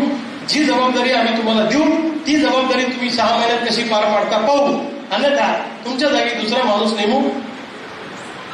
असं धोरण मी, कडक शिस्तीचं धोरण मी करणार आहे. बरोबर का चूक? नाही तर काही काही लोकांचं कसं असतं, पदं घ्यायचे आणि मिरवायचे व्हिजिटिंग कार्ड, आणि बाजूच्या गावातला माणूस ओळखत नाही त्याला. जबाबदारी अशा माणसाने जेव्हा होत असेल तरच घ्या, नाही तर बळजबरी घेऊ नका. किंवा मला इच्छा आहे मी काम करायची, मग काम करायची तुम्हाला वेळ द्यावा लागेल. तुम्ही घर सोडणार नाही, तुम्ही तुमच्या याच्यातून बाहेर पडणार नाही, असं चालणार नाही. काम करणाऱ्या कार्यकर्त्याचे 2-3 प्रकार आहेत. एक पूर्ण वेळ काम करणारा कार्यकर्ता, एक अर्धा वेळ काम करणारा कार्यकर्ता, म्हणजे अर्धा दिवसाचा, एक स्वतःच सांभाळून पण महत्वाच्या ठिकाणी मी येईल असा कार्यकर्ता, त्याच्यानुसार त्या पदांचं वर्गीकरण होईल आणि ते तुम्हाला दिलं जाईल. मी काय तुम्ही म्हणलं ते पद द्यायला मी असं खिरापत वाटणार नाही. एखाद्या ठिकाणी त्या क्षमतेचा माणूस मिळाला नाही तर ते पद 6 महिने रिकामं राहील, पण कोणत्याही माणसाची भरती आम्ही करणार नाही. आणि पदाधिकाऱ्यांनी जे पदाधिकारी होतील त्यांनी संध्याकाळी बारवर बसून गेलं त्याला फोन लावायची नाही. अजिबात रात्री लावायचा नाही. हो ना, काही काय सांगू तुम्हाला म्हणलंय त्याचा वाईट वाटेल तुम्हाला, पण जे खरं आहे ते खरं आहे. मी काय म्हणतो भाऊ, मी बोल राहिलो अरे बाबा आता रातच्या 12 वाजता तू रात्री मला किती फोन आला असेल? रात्री 9 कॉल पडले एका घराचे 9. मी जागा होतो 1:30 वाजता. मी म्हणलं काय म्हणतात, काहीच नाही सहज केलं ना. फोनवर तुम्ही पाहू शकता जाऊ मला आठवण आली म्हणजे आम्ही बसेल 5-6 झालं. अरे तुम्ही बसेल पण मी बसेल नाही ना. मी घरी झोपायचं, मी पुस्तक वाचत होतो, बरं झालं मी झोपलो नाही. एक तर फोन मला तुमच्या बीबीचं कोण आहे? बीबीचं आहे, बीबीवर आलाय कोणी? सहदेव आला का लोणार नाही आला. बीबीतून तर मला एक फोन असा यायचा, अरे भाऊ 12 रुपये आहे, 500 रुपये केम पडू राहिले, पाठवा. नाही मी फोन करतो मग. असे नंबर मी कीर नावाला सेव्ह करतो माझ्या मोबाईलमध्ये, मी कधीच उचलत नाही. मग आपला नंबर कीर नावाने सेव्ह होणार नाही याची काळजी घेणे. हो, थोडा कीर असला तर मी कीर नावाने करतो, जास्त कीर असला तर कीर करतो, आणि लय भंगार असला तर 3-4 वेळा कीर नावाने करतो. मीच नाही, कोणाच्या हातातला मोबाईल असला तर करा आदेश, तो फोन कोणी उचलत नाही. रातचीच लावतात ते फोन. पण ते काय बोलते ते आधी समजत नाही. आणि समजा आता काही लोक मग रातचे लावतात, त्यांनी मला पाठ व्हायला हे रातचा आला म्हणजे याचा ओके काय करतो, मग मी त्याला सकाळी लावतो तेव्हा ते झोपेत राहिले. पण ते दिवसभर लावत नाही, तर रात्रीच लावते 11-12 वाजता. मी जर सकाळी लावतो मग तू फोन केला रिटर्न हो का? नाही मी झोपेल होता, रातचीच लावतो. काय तर काम पडलं तर असे या भानगडीत कधी कधी काय होतं, खरंच काम पडलं तर गडबड होते. म्हणून जे पदाधिकारी नियुक्त होतील त्या पदाधिकाऱ्यांनी आपलं नाव, संघटनेचं नाव खराब होणार नाही याची पुरेपूर काळजी घ्यायची आहे. आणि ते घेतल्या जात असेल तरच जबाबदारी घ्यायची आहे. तुम्ही एखादं पद घ्यायची इच्छा व्यक्त केली आणि आम्हाला तुम्हाला ते पद देणं अडचणीचं असेल, दुसरं दिलं तर ते गोड मानून घ्या आणि त्या पदाला न्याय द्या.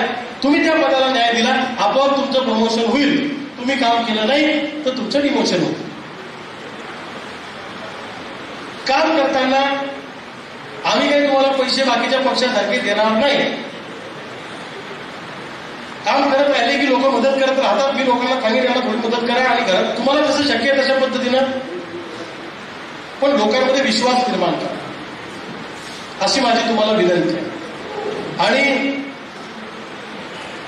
आज मी 2च नियुक्त्या करणार आहे. 2 जिल्हा प्रमुख, एक घाटावरचे जिल्हा प्रमुख आणि घाटाखालचे जिल्हा प्रमुख. आणि घाटावरचे जिल्हा प्रमुख 2-3 दिवसात जिल्ह्याचा दौरा काढतील, तालुक्यात बैठका घेऊन त्या ठिकाणच्या नियुक्त्या ते जाऊन करतील. फक्त माझं कन्सर्न घेतील. मी सगळ्या ठिकाणी उरू शकत नाही. त्या पदाधिकाऱ्याला मी ते अधिकार देणार आहे. तालुका प्रमुखांनी खालच्या नियुक्त्या करायच्या, जिल्हा प्रमुखांनी तालुक्याच्या नियुक्त्या करायच्या. सगळ्याच नियुक्त्या मी करत बसलो तर मग तुम्हाला अधिकार काय? मी म्हणून थकून जाईल ना. फक्त ते मला दाखवतील की असा निर्णय आम्ही घेतो आहे आणि माझ्या नजरेखालून ते जाईल. बाकी सर्व अधिकार मी जिल्हा प्रमुखांना आणि त्या पदाधिकाऱ्यांना देईल. एक जिल्ह्याची कोर कमिटी तयार होईल. 3 मार्चला ती कोर कमिटी पुण्यामध्ये डिक्लेअर होईल. राज्याचा प्रदेशाध्यक्ष, युवा आघाडीचा राज्याचा अध्यक्ष, विद्यार्थी संघटनेचा अध्यक्ष, महिला आघाडीचा राज्याचे अध्यक्ष, युवती आघाडीच्या राज्याचे अध्यक्ष, व्यापारी आघाडीचे अध्यक्ष यांच्या सगळ्यांच्या नियुक्त्या पुण्याला 3 मार्चच्या बैठकीमध्ये मी करणार आहे. त्यांचा कालावधी मी 1 वर्षाचा ठेवणार आहे. 1 वर्षात कोण कसा रिझल्ट देतो त्याच्यानुसार मी ते करणार आहे. आणि जिल्हा लेवलला सुद्धा आज आता प्रत्येकाची नियुक्ती करणं म्हणजे ते काही खिरापत वाटण्यासारखं नाहीये. तुमचे मतं घ्यावं लागतील. एखाद्या तालुक्यामध्ये समजा नियुक्ती करायची आहे, उदाहरणार्थ खामगावमध्ये नियुक्ती करायची आहे, तर तुम्हाला 10-20 लोकांना विश्वासात घ्यावं लागेल ना. तर बळजबरीच करून टाकू एकूण काही नाही. तुम्हाला जिल्हा प्रमुख चर्चा करायला येतील, तुमच्याशी बोलतील, बैठक घेतील आणि त्या ठिकाणी या 4-5 दिवसात, या आठवड्याभरामध्ये त्या नियुक्त्या सगळ्या जिल्ह्यातल्या संपल्या पाहिजे. आठवड्याभरामध्ये जवळपास मॅक्झिमम पदं आपली लोकांना दिल्या गेली पाहिजे अशी व्यवस्था आपण करणार. तर आज बुलढाणा जिल्ह्याच्या घाटावरच्या क्रांतिकारी शेतकरी संघटनेच्या जिल्हाध्यक्षपदी आपल्या सगळ्यांचे लाडके डॉक्टर ज्ञानेश्वर टाले यांची नियुक्ती मी जाहीर करतो. डॉक्टर टाले साहेबांचा सत्कार किशोर बळी सर करतील अशी मी त्यांना विनंती करतो. ते पाहुणे असल्यामुळे टाळ्या वाजून त्यांचं स्वागत करा. पूर्ण वेळ फिरणारा माणूस आहे हा. माणूस फुल टाईम फिरतो, धाडसी आहे आणि सगळ्यांना सांभाळून घेणे आणि अजिबात डॉक्टर साहेबांना राग येत नाही. वर यावर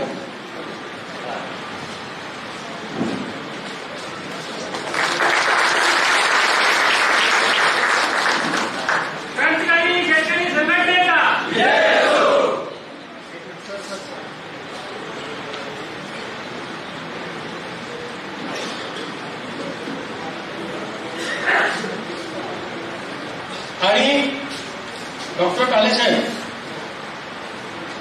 तुम्हाला विनंती आहे की तुम्ही आता उद्यापासून त्या तालुक्याला बैठकीच्या तारखा द्या. जिथे शक्य आहे तिथं मी येईन, नाही शक्य असलं तर तुम्ही बैठका करा आणि बैठक करून सर्वानुमते एक तालुका प्रमुख जर या भागात टाकला तर विद्यार्थी आघाडीचा प्रमुख या भागात टाकायचा, युवा आघाडीचा प्रमुख त्या भागात, म्हणजे 4ही कोपरे आपले कव्हर झाले पाहिजे. बरोबर आहे का चुके?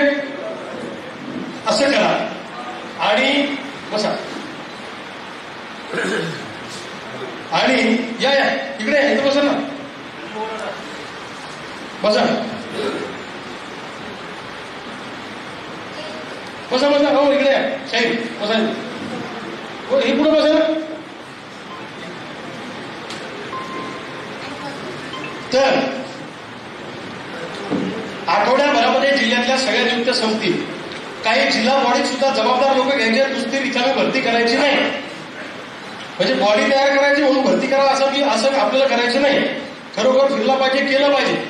दुसरं, राज्य पातळीवर सुद्धा कोणाला काम करायची इच्छा असेल तर त्यांनी डॉक्टर टालेशी संपर्क साधायचा, त्यांना गोपनीय सांगून द्या किंवा माझी इच्छा आहे असं करायची, ऑप्शन द्या.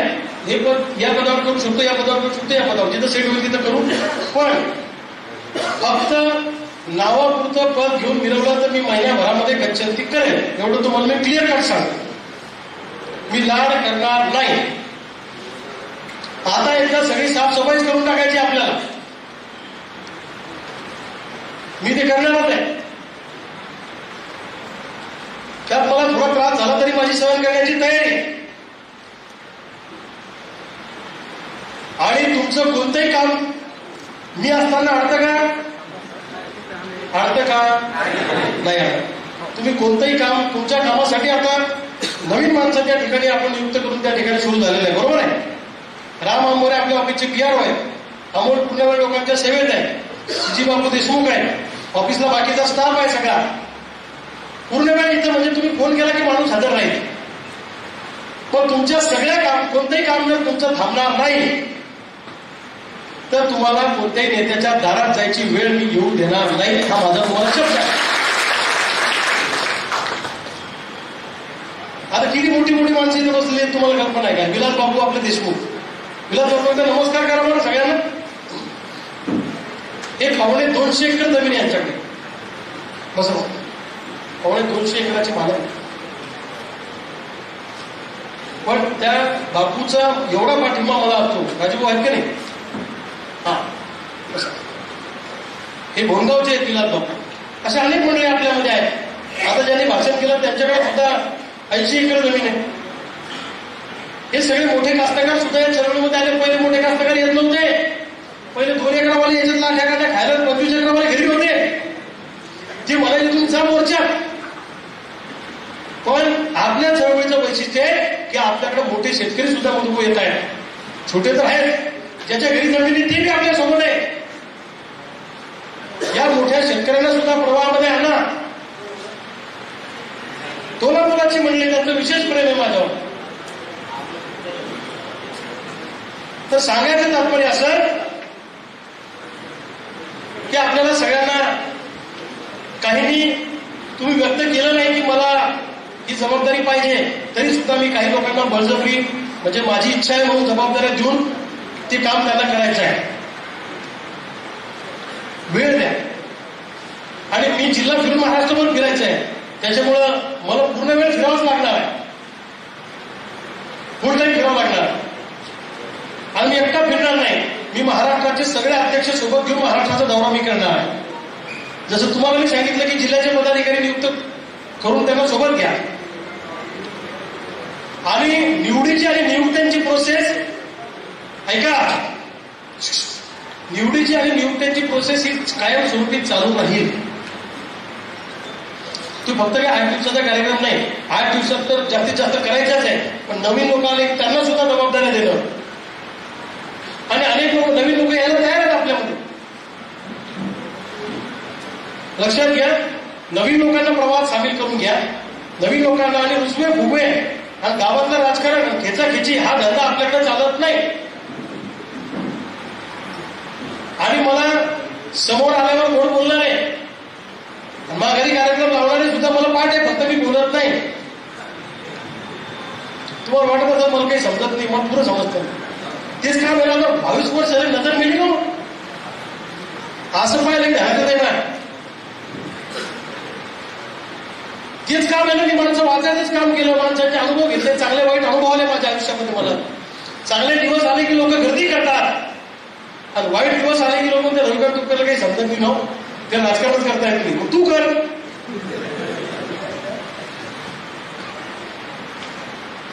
बरोबर आहे का? हा शेतकरी चळवळ टिकली पाहिजे. पक्ष जायला असलं काय 5 मिनिटं जाणार पाहू शकतो. काय घड्या घालून तयार असतात आपल्याला. पण आपलं चळवळीचं अस्तित्व कायम ठेवून आपल्याला पुढे काय राजकीय भूमिका घ्यायची ते करायची आहे. आणि निश्चित मी तुम्हाला विश्वासाने सांगतो, चांगले दिवस आपल्याला येतील म्हणजे येतील. चांगल्या दिवसाची तुमची व्याख्या काय मला माहित नाही.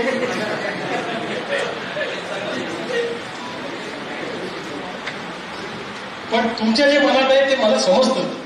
फक्त सगळ्याच गोष्टी उघड बोलणं काही बरोबर नाही.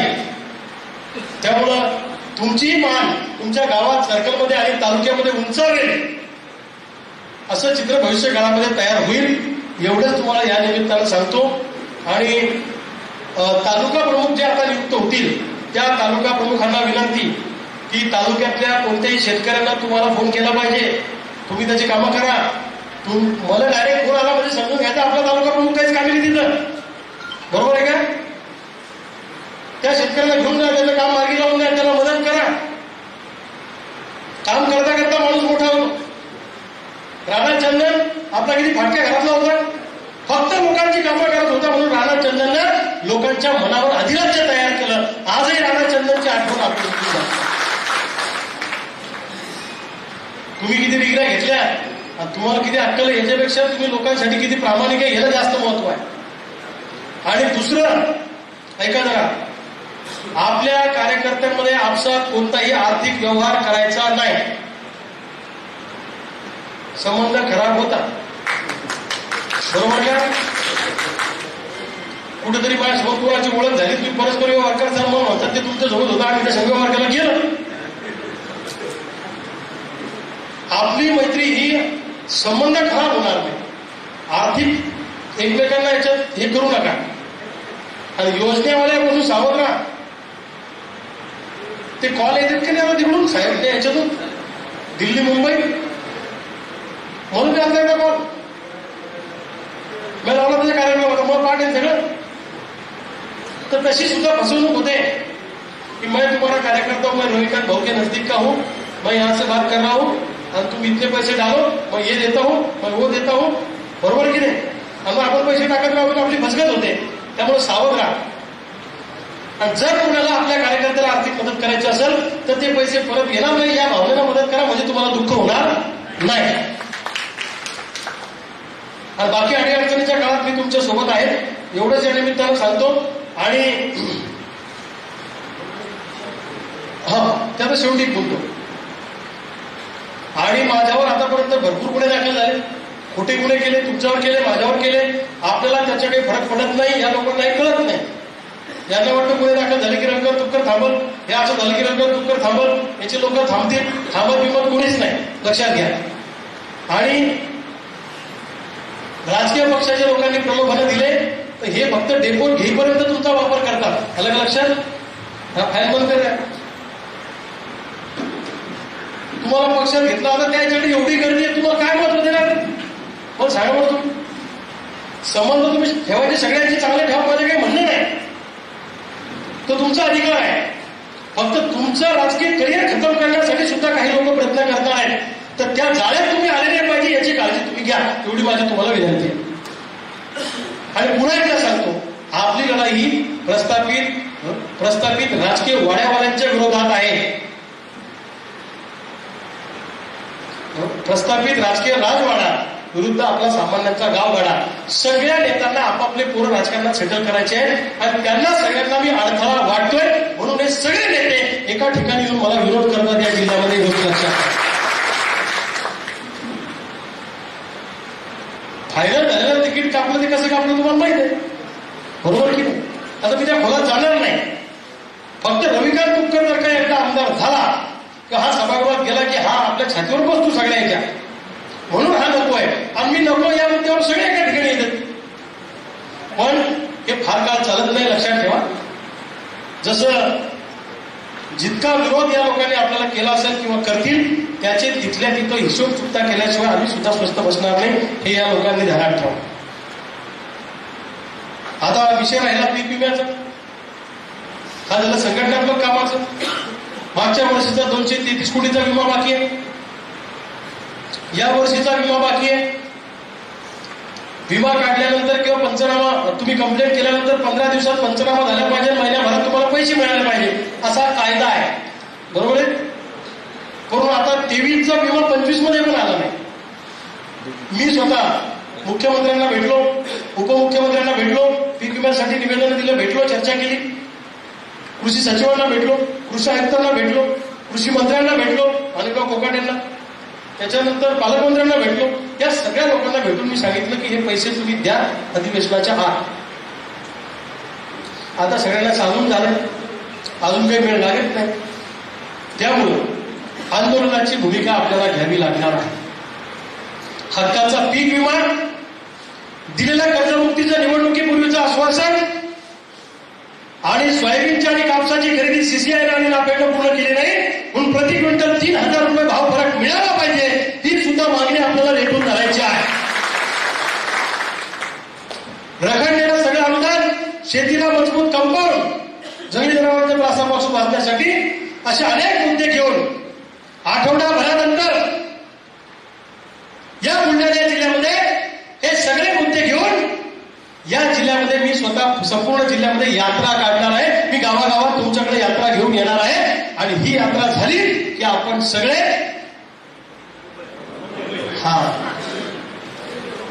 जमन का नाही जमन, जमन का नाही जमन, जमनच. जनरेटर तयार केल्याशिवाय ह्या औलादी घाबरत नाही. जनरेटर तयार केल्याशिवाय वेळ लागत नाही. आता आपल्या बैठकीकडे सगळ्यांना ध्यानाचं लाज, हा काही नवीन आयटम म्हणून टाकतो, पण मी सगळं आज सांगत नाही. मग कसं आहे, मी सगळा माल मार्केटमध्ये एकदम आणत नाही, मग ते माल पडून घेऊन जातात लोक. मी काही माल आणतो, काही मागे ठेवतो, काही बाकीकडे. माल म्हणजे माणसं, युक्त्या, माल म्हणजे पैसे नाही.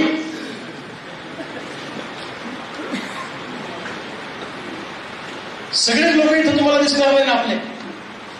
आपली लढणारी फौज वेगळी आहे. आपली इंटेलेक्च्युअल टीम वेगळी आहे, आपली नीती करणारी टीम वेगळी. तर फक्त मला त्याला माहित आहे. सगळे लोक पुढे येऊ शकतात का? काही लोकांच्या अडचणी असतात. त्यामुळं डॉक्टर साहेब आठवडाभरानंतर यात्रेचं पण नियोजन तुम्हाला करायचं आहे. मागच्या वेळी केलं तसं गावाचे रूप तयार करा. संध्याकाळच्या शेवटच्या 2-3 गावामध्ये सभा होतील, दिवसभरात बैठका होतील, सभा होतील. त्या गावात लोकांना सांगा. पुन्हा सांगता लग्न आहे बा इकडं, लग्न आहे झालं मग काही जाऊ दे तर सगळं देऊ. मग आधी लगीन कोणाचं आणि मग लगीन रायबाचं. नगरपालिकेच्या दृष्टीने सुद्धा आपल्याला सगळ्यांना शहरामध्ये सुद्धा आपले जे काही टीम आहेत त्यांच्यासाठी सुद्धा त्यांनी सुद्धा प्रयत्न करायचे. त्यांनी सुद्धा फिरायला चालू करा. शेतकऱ्यांसाठी तर लढा अधिकाधिक तीव्र करायचा आहे. हे माझं आगामी काळातलं उद्दिष्ट आहे. आणि फक्त शेतकऱ्यांसाठी आपण काम करत नाही तर विद्यार्थ्यांच्या प्रश्नावर, युवकांच्या प्रश्नावर, महिलांच्या प्रश्नावर, युवतींच्या प्रश्नावर सुद्धा तितक्याच आक्रमकपणे, कर्मचाऱ्यांच्या प्रश्नावर सुद्धा आपल्याला काम करायचं आहे येणाऱ्या काळामध्ये. ही गोष्ट लक्षात ठेवा. आणि रोजगाराच्या संधी कशा उपलब्ध करून देता येतील आपल्या लोकांना, तरुणांना, त्या दृष्टीनं सुद्धा एक नवीन योजना किंवा नवीन मोहीम आपल्याला चालू करायची आहे. तरुणांच्या हाताला काम मिळालं पाहिजे त्या दृष्टीनं मी प्रयत्नशील असणार आहे. आणि अॅग्रो प्रोसेसिंग मध्ये सुद्धा एक मोठं काम करावं अशी चर्चा एका टीमची माझी सुरू आहे. की ज्या लोकांना अॅग्रो प्रोसेसिंग मध्ये इंटरेस्ट आहे आपल्या कार्यकर्त्यांना, त्यांना भांडवल उपलब्ध करून देणं आणि त्या ठिकाणी अॅग्रो प्रोसेसिंग युनिट उभं करणं, ते सुद्धा त्याची पण चर्चा सुरू आहे. मधल्या काळामध्ये हे सगळं होमवर्क मी करत होतो. होमवर्क केल्याशिवाय परीक्षा चांगली देता येत नाही, अभ्यास केल्याशिवाय. आणि छत्रपती शिवाजी महाराज पण काही 365 दिवस लढाई करत होते का? काही पावसाळ्याचा काळ असेल किंवा दुष्काळाचा काळ असेल, त्या काळामध्ये महाराज सुद्धा होमवर्क करायचे, पुढच्या लढाईची तयारी करायची. तसं आपली सुद्धा जी लढाई आहे समोर, आपली सुद्धा जी लढाई आहे म्हणजे युद्धाचे नियम आणि आंदोलनाचे नियम हे सारखे असतात. युद्ध नीतीला जे नियम लागू आहेत ते आंदोलन नीतीला सुद्धा ते नियम लागू आहेत. तशा पद्धतीनं सैन्याची मानसिकता, शत्रूची मानसिकता हे सगळं तपासून, इकडे बसा, तुमचं काम करा, मग पुढे तुमच्या भरोशावर तर पुढे आंदोलन करायचं.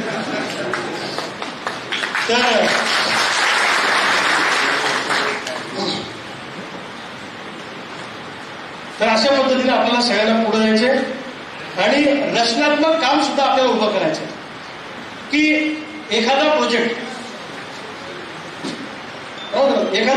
कसा करायचा, म्हणजे जसं आपल्या सिंदखेड राजाला ते इस्वेत बायोटेक नावाचा प्रोजेक्ट आहे, वाया साहेबांचा, सुनील काय त्याचं ना, संजय वाया. मोदींनी दखल घेतली त्यांच्या प्रोजेक्टची. 1000 महिला आत्महत्याग्रस्त तिथे काम करतात. टिश्यू कल्चर त्यांचं सगळं ते रोखतंय, ते सगळं फॉरेनला जातं. सिंदखेड राजामध्ये आहे का नाही? तर असे जिल्ह्यामध्ये नवीन काम करणारे जे काही लोक आहेत हे शोधणं, त्यांच्या त्या गोष्टी पाहणं, त्याच्यातून आपल्याला काय शिकता येईल. जसं आमचे मधुभाऊ शिंदे त्यांच्याकडे त्या दिवशी बापूच्या घरी गेलो होतो, बापू साहेबांकडे. मधुभाऊला म्हटलं पोरा नोकरी नाही करायची, म्हणजे आपल्याला पोरा व्यवसायात पुढे करायचं. ही रिस्क घ्यायची ताकद पाहिजे. 25,000ची पण नोकरी करायला म्हणे, लाखभर रुपये महिना पडेल असा व्यवसाय मी पोरा उभा करून देणार म्हणे दुधाचा. म्हणजे असं काहीतरी वेगळं करता आलं पाहिजे.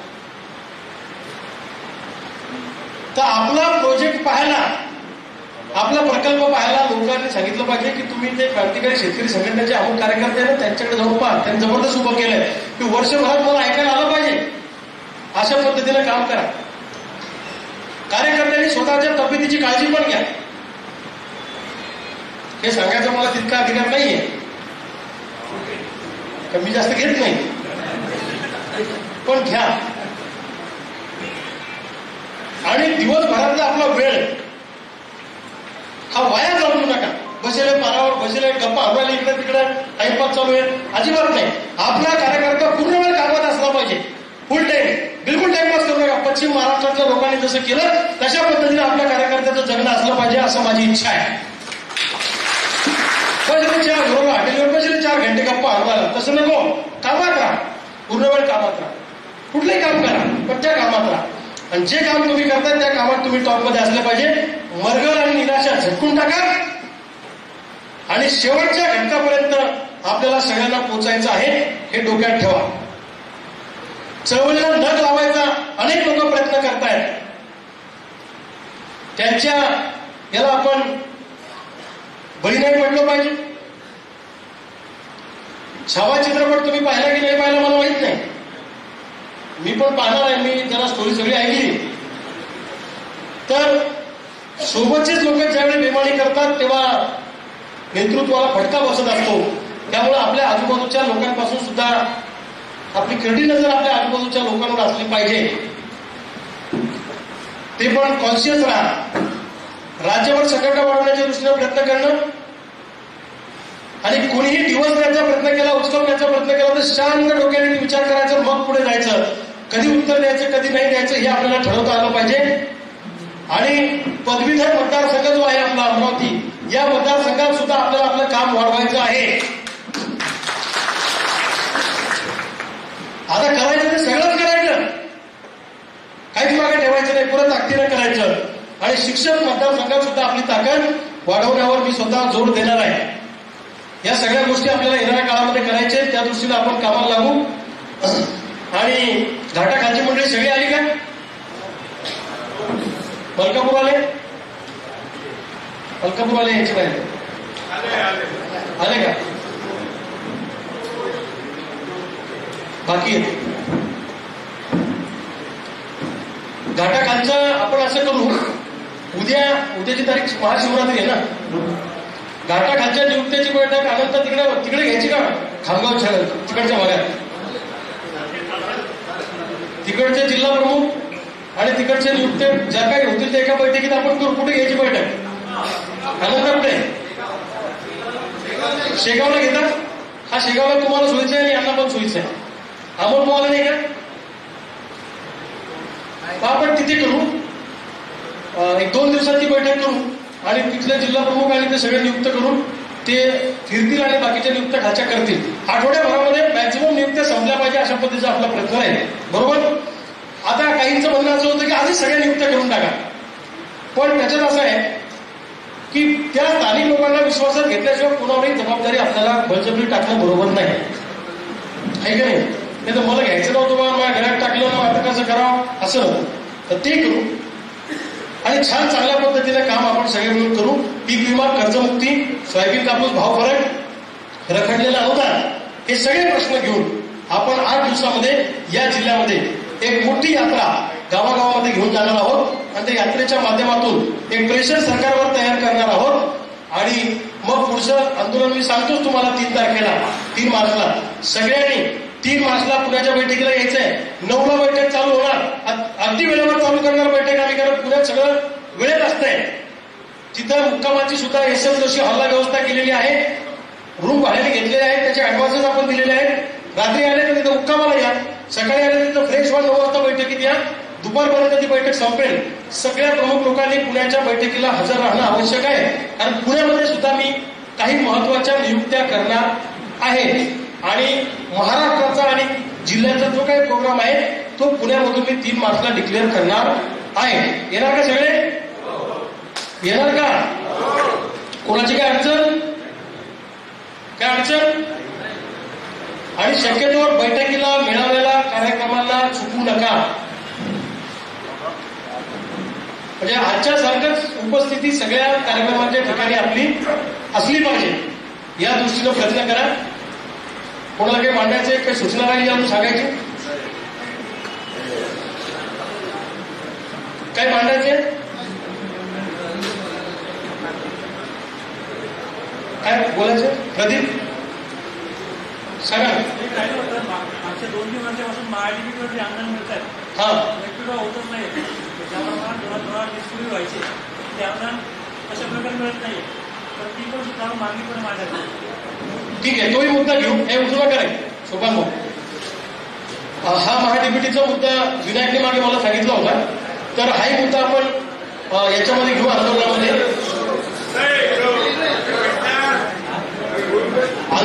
हाही मुद्दा आपण घेऊ.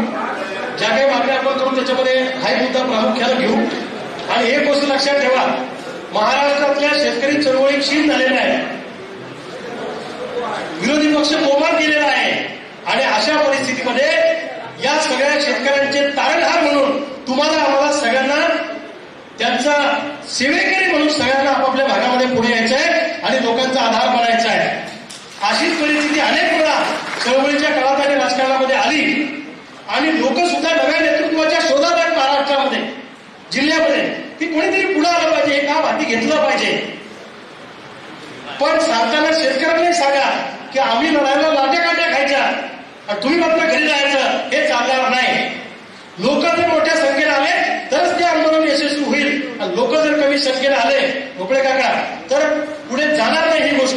त्यामुळे लोकांचा सहभाग सुद्धा महत्वाचा आहे. लोकांचं प्रेशर पडलं पाहिजे शासनावर, अशा दृष्टीने कामाला लागूया अशी विनंती करतो. मी व्यथांची वेधशाळा, मी नबीचा मेघ काळा, वाळवंटा ऐक माझे, मी उद्याचा पावसाळा, मी उद्याचा पावसाळा. धन्यवाद.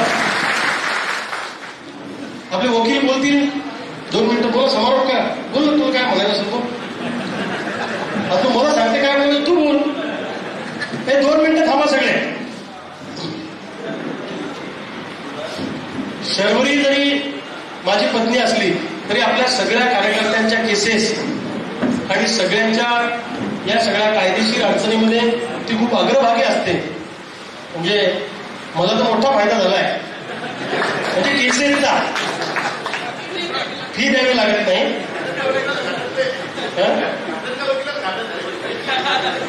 पण आपल्याही अनेक लोकांना त्यांच्या वकिलीचा फायदा होतोय. अलीकडच्या काळात तिला फार फिरता येत नाही बाहेर, कारण केसेसची संख्या खूप आहे, सगळ्या मोठमोठ्या केसेस आहेत. त्याच्यामुळे अभ्यास रात्री 3-3 वाजेपर्यंत करावा लागतो. त्यामुळे काही लोकांना वाटत असेल काही पहिले येत होते, आता जरा जास्त येत नाही, कारण ते सगळे सेशन मॅटर लागलेले आहेत. समजून घ्या. आणि कायदेशीर काय अडचण असली तर डायरेक्ट मॅडमचा नंबर घ्या. कोणती अडचण असली तर फोन लावायचा, विचारायचा, आपला घरचा वकील आहे. बरोबर आहे की नाही? आता जर हे आमचा वेळ लागला नसता तुम्हाला तर वावर ऐका लागले असते ना.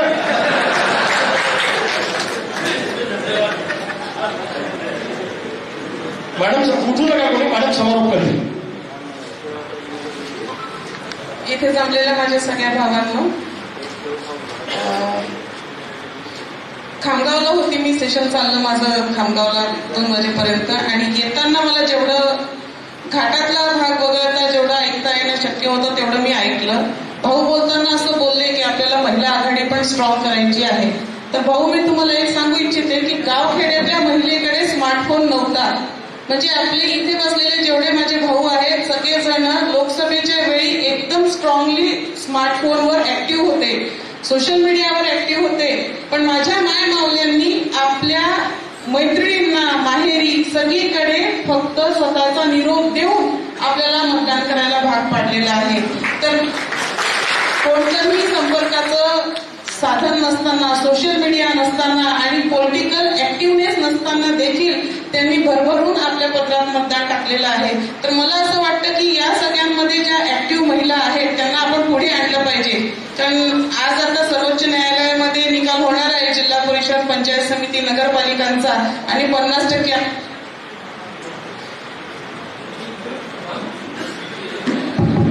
आणि महिलांना त्यामध्ये आरक्षण आहे. त्यामुळे माझी विनंती आहे तुम्हाला सगळ्या भावांना की आपल्या घरातली, आपल्या आजूबाजूची, आपल्या परिचयातली एखादी प्रामाणिकपणे काम करणारी महिला असेल, जिच्यामध्ये नेतृत्व गुण आहे, तिला देखील आपल्या या चळवळीत आपण सामील करून घ्यायला हवं. आणि आपली ही महिला आघाडी खरोखर आपण अजून स्ट्रॉंग केली पाहिजे अशी मी या निमित्ताने विनंती करते. आणि तुम्ही सगळेजण इतक्या वर्षात कायम भरभरून साथ दिलेली आहे, भरपूर प्रेम केलेलं आहे. आणि तुमच्या या सगळ्या साथीच्या आणि प्रेमाच्या भरोशावरच रविकांत तुपकर नावाचं वादळ सगळ्या संकटांपुढे आजही पाय रोवून खंबीरपणाने उभं आहे. ही अशी साथ आणि हे असं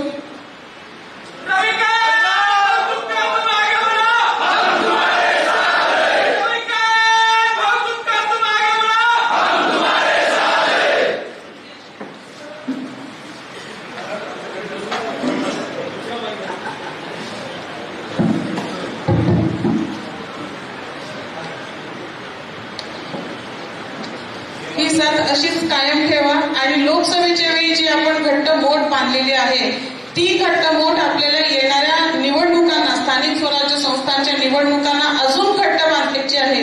भाऊंनी सांगितलं की तुम्ही जेव्हा गावखेड्यामध्ये फिरतात किंवा आता भविष्यात फिरणार आहात तेव्हा तुम्ही लोकांना सांगणार आहात की फक्त आम्हाला काम करा म्हणून पुढे रेटू नका, तर आमच्या सोबत, आमच्या मोर्चात, आमच्या चळवळीत, आमच्या आंदोलनात सामील व्हा. भाऊ, मी त्याच्यामध्ये एक फक्त ऍडिशन असं करू इच्छिते की फक्त आमच्या आंदोलनातच सामील नका होऊ, तर आम्हाला मतदान करण्यामध्ये पण तितक्याच प्रकर्षाने सामील व्हा, एवढी मी विनंती करते आणि थांबते.